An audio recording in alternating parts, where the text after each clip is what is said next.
Hey YouTube, glad you guys were able to make it with us once again for that Bro Code. Bro Code. Man, bro, man, how you doing today? I am doing great. You know what I'm gonna say. Blessed by the best, rarely stressed. Always. Yes, sir. Yourself, how you doing, man? brother? Likewise, brother. Likewise. That's what's up. What we got today? Man, today, we got this story, which kind of reminds me of some other stories. That's why I had to go ahead and bring this one up. I'm gonna let the clip roll for you guys, and then we're gonna get back to you. A wealthy Nigerian politician, his wife, and a corrupt doctor are behind bars tonight after being found guilty of a shocking and elaborate organ harvesting plot. Ike Ekweremadu and his wife Beatrice trafficked a vulnerable street trader from Lagos to London with the promise of money. They wanted to take one of his kidneys to transplant into their sick daughter. When medics at London's Royal Free Hospital rejected him, the plot began to unravel. Police praised the victim's bravery today in coming forward to help secure the convictions. All three defendants are facing a maximum life sentence under modern slavery laws. Ellie Pitt has more. When this 21-year-old man walked into a Surrey police station last year, crying and in distress, it was the start of an investigation into an alleged plot to harvest his organ. That will not be intimidated by any circumstance. Today, Senator Ike Ekweremadu, a powerful and wealthy politician in Nigeria, has been convicted of conspiring to arrange the travel of a young man with a view to exploiting him for his body part.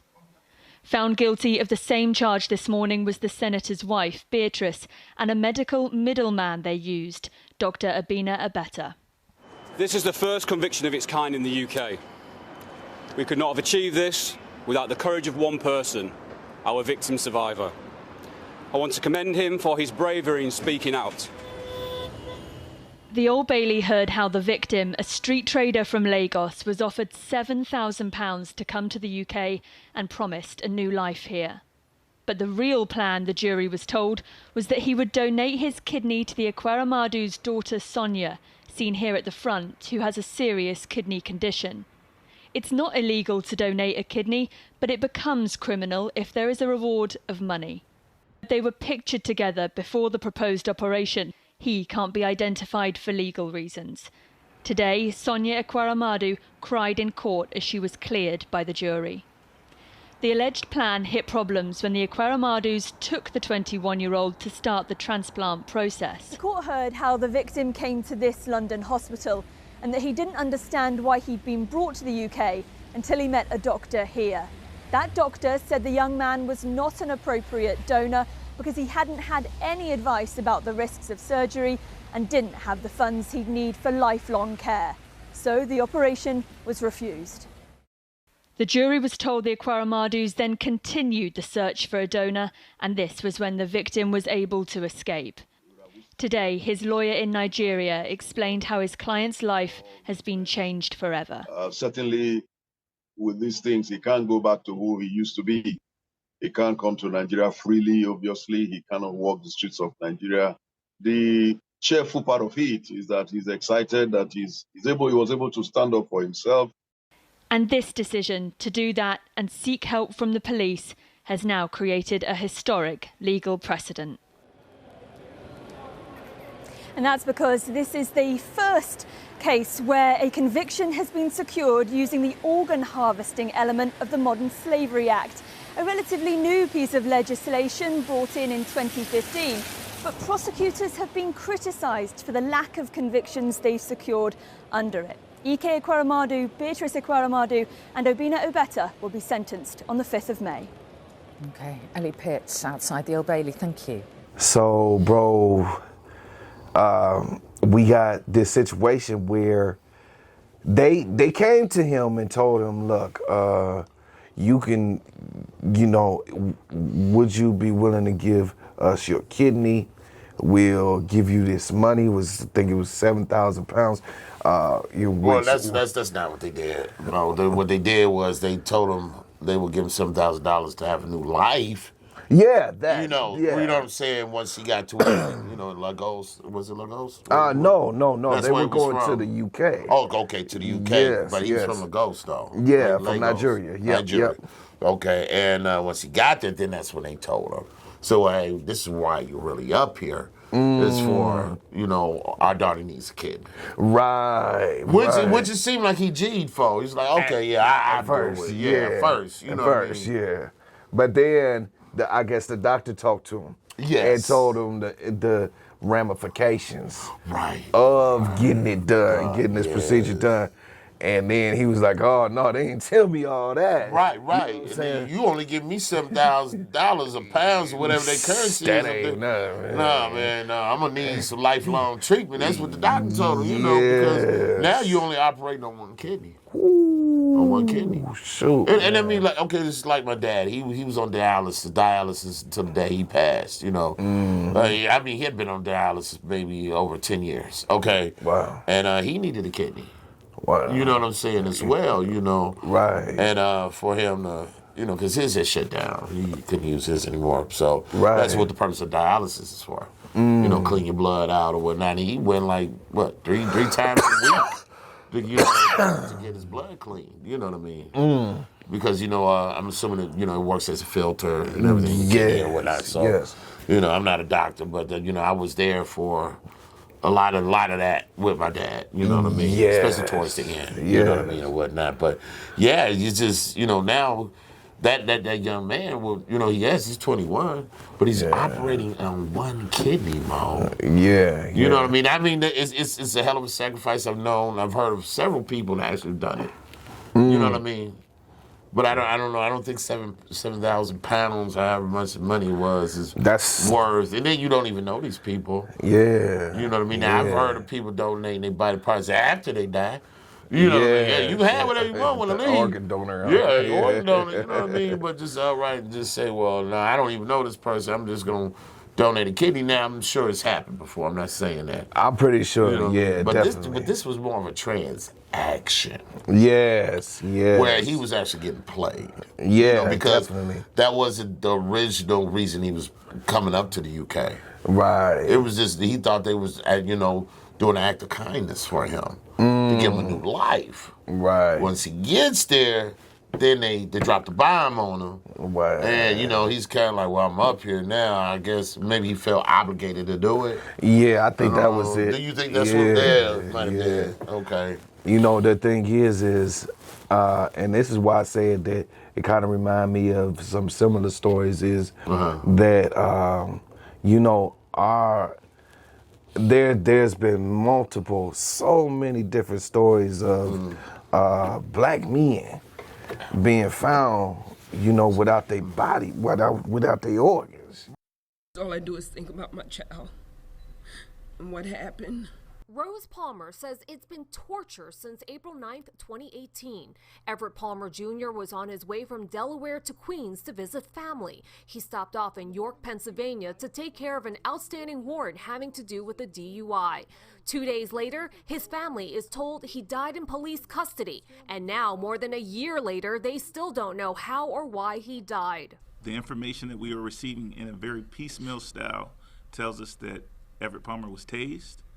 It tells us that Everett Palmer was restrained. I think he was murdered. That's what I think.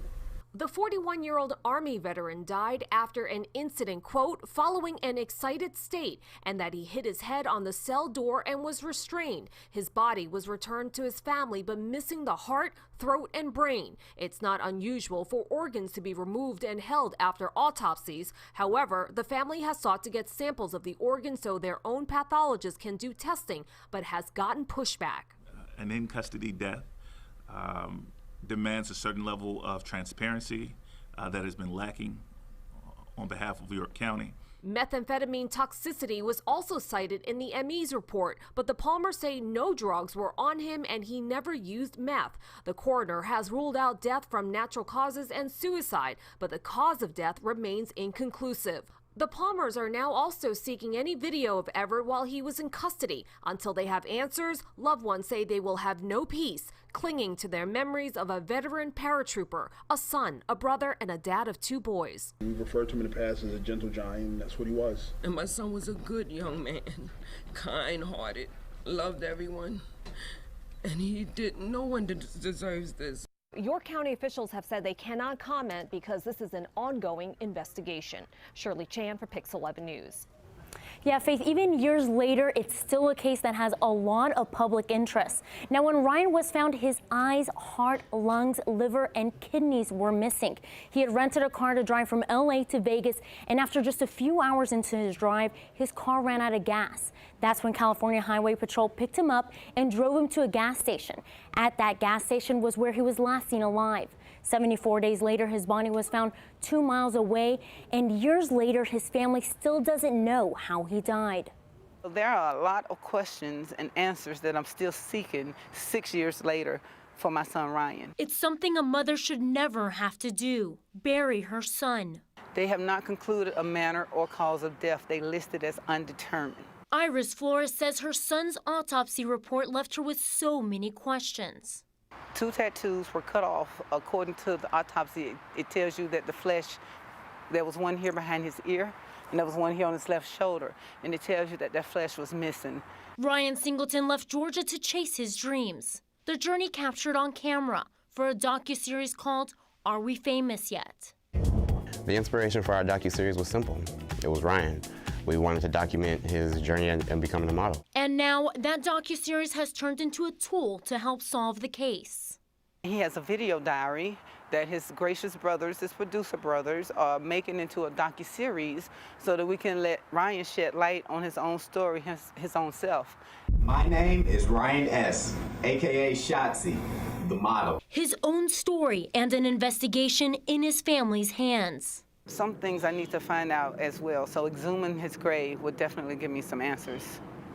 In the docuseries, Ryan's family sets out to find answers, which takes them all the way to Death Valley where Ryan was found. The family tells me they are still talking to different networks about the docuseries and hope that shining light on his story will help solve this case. In the newsroom, I'm Elwin Lopez, 11 Alive News. It's the second time Jacqueline Johnson cried next to her son Kendrick's grave.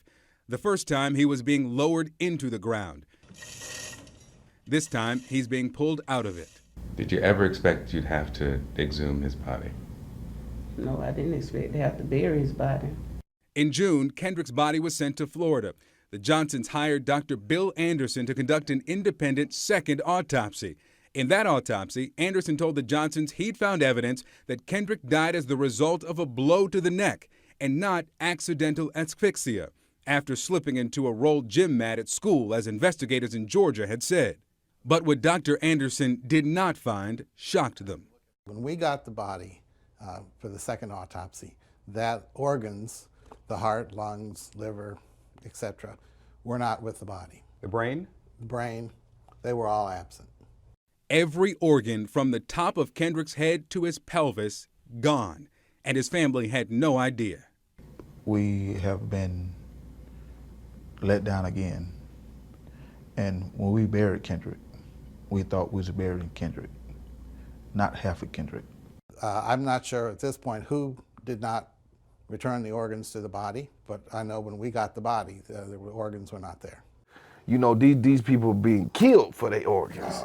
Now, apparently, there is a market for organs. It is a black market for organs because I mean, it's the waiting list for a kidney is just ridiculous. Yeah, you know what I'm saying. Yes. You know, I just think on that waiting list it's just the hand of God that just decides that one.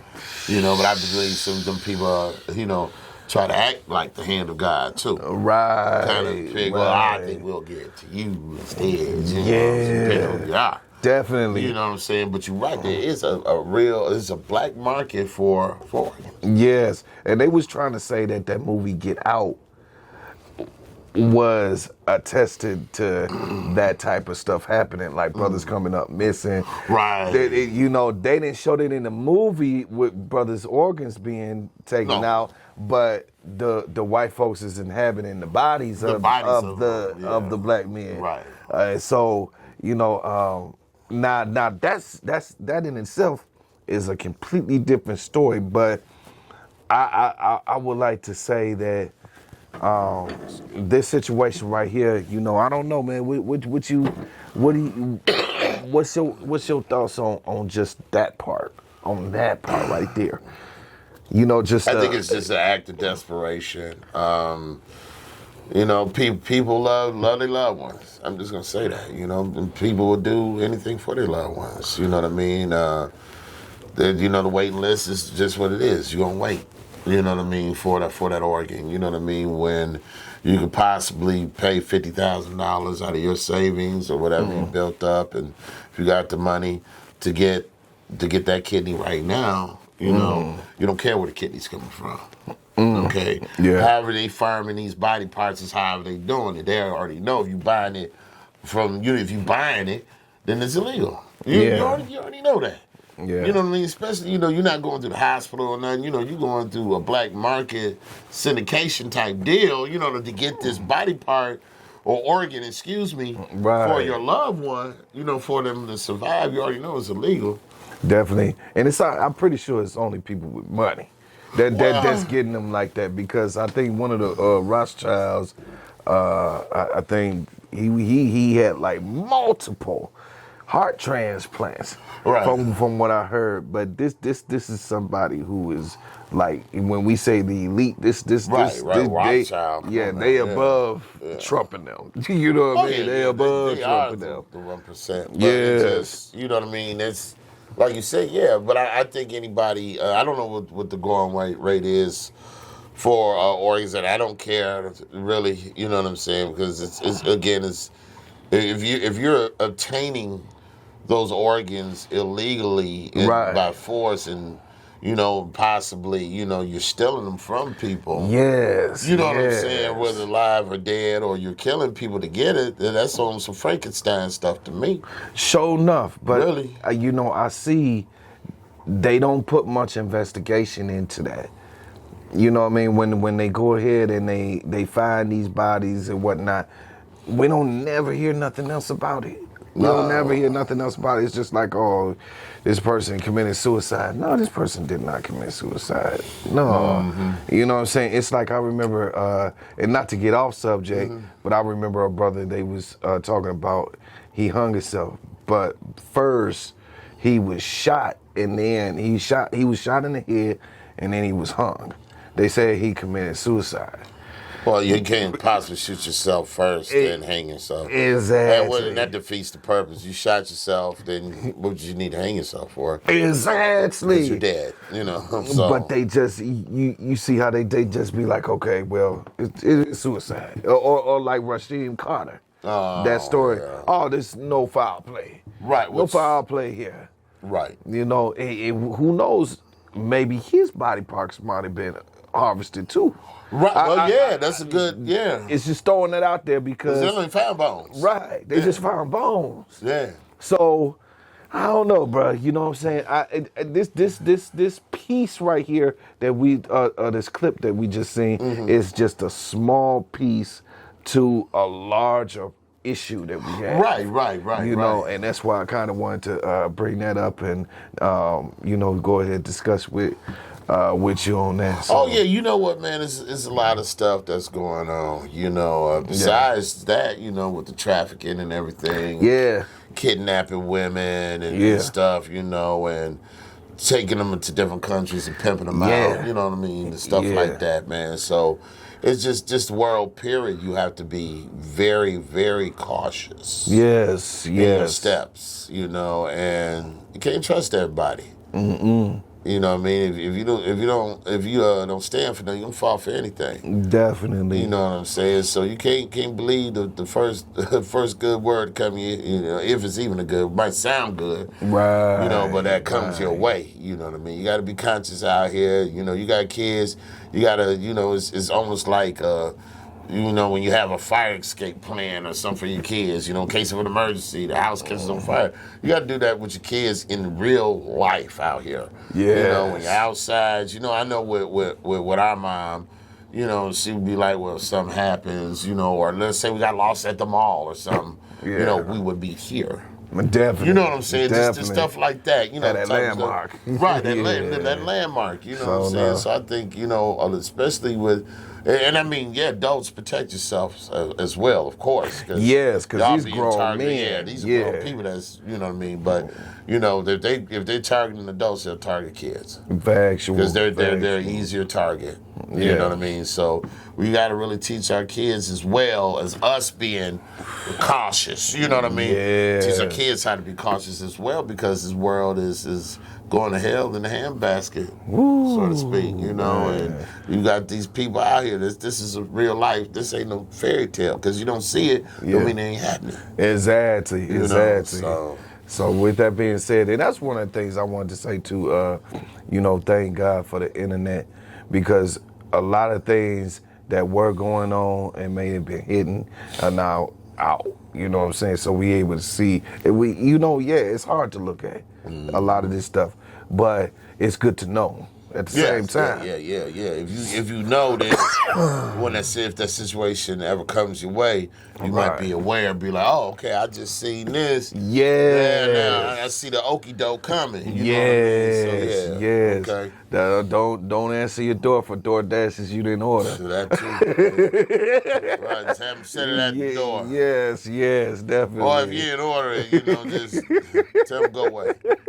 Don't think you're getting over and be like, oh yeah, I already paid for it. I'll take that. What you asked for. That's right. So, all right, Mo. Hey, with that being said, you guys, go ahead and leave your comments. And remember to smash those likes, and hey, till the next video. Peace. Peace.